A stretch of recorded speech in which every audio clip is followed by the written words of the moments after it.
question essentielle quand on envisage de développer un réseau et de créer un réseau. La question du pilote. Est-ce qu'un pilote est toujours nécessaire ou est-ce qu'on peut finalement envisager un contrat de pilotage, par exemple, Lorraine Lemeur? Alors, en tant qu'expert comptable, je confirme qu'un pilote est essentiel dans un réseau de franchise. Il va servir de modèle opérationnel, il va permettre de tester et d'affiner les processus avant le déploiement à grande échelle. Comptablement, le pilote va offrir des données précieuses sur les coûts, les marges et les flux de trésorerie, ce qui va être crucial dans la construction des prévisions financières.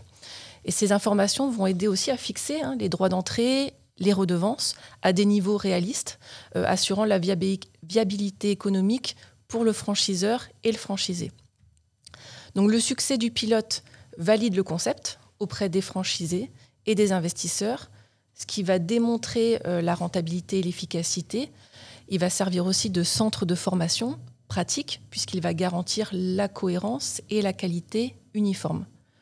Donc je dirais qu'en résumé, un pilote est indispensable pour tester, pour valider, pour perfectionner le concept de franchise et assurer une base solide pour l'expansion et le succès du réseau. Sylvain Bartholomeu, est-ce qu'on peut dire que le pilote, c'est la caution du franchiseur ? C'est la caution, c'est aussi le bouclier, parce que ça légitime sa manière de fonctionner, c'est évident.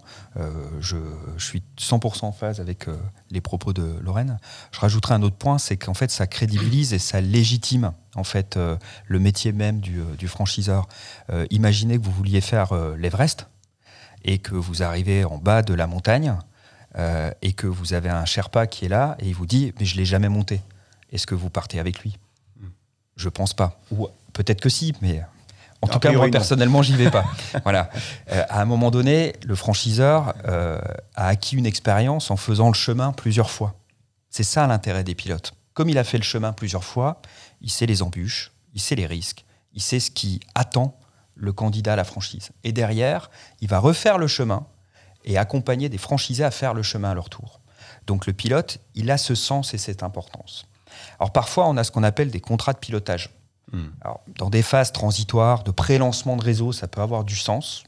De s'adosser, on va appeler ça des bêta-testeurs, pour permettre aux franchiseurs de commencer la franchise sans la faire pleinement ou d'affiner en fait le concept. Il faut que les équilibres, les droits-devoirs, les logiques de gagnant-gagnant, les risques gagnants, les risques perdants soient bien définis. Mais en tout cas, la notion de pilote, elle est juste vitale en fait pour un réseau. Pas de pilote, pas de crédibilité, pas de légitimité et ensuite pas de réseau. Ce que j'entends, c'est que finalement, le franchiseur doit toujours avoir testé son modèle. Ça, c'est important, François-Luc Simon. Bien oui, parce qu'en fin de compte, la réussite de la franchise vient de ce que le modèle même de la franchise, c'est la reproduction d'un modèle rentable. Donc il y a deux manières d'y arriver. Il y a la manière classique et il y a la manière un peu plus rapide. La manière classique, c'est quoi ? C'est le franchiseur qui a créé des pilotes qui permettent de définir un modèle tenant compte des différents emplacements géographiques, culturels, économiques. À partir de là, c'est la règle du 3-2 dont j'ai parlé tout à l'heure qui suggère finalement au franchiseur d'avoir exploité 3 pilotes pendant 2 ans pour construire son modèle. Identifier les écueils, parce que c'est l'expérience qui vient justement à l'usage, et apporter les ajustements qui finiront par définir ce modèle. Mais ce modèle, encore faut-il qu'il soit rentable, et encore faut-il qu'il soit duplicable, parce qu'il n'y a pas de modèle s'il n'y a pas de rentabilité, et il n'y a pas de modèle s'il n'y a pas de réplicabilité. Donc ça, c'est le schéma classique finalement. Je fais des pilotes, puis je lance mon réseau.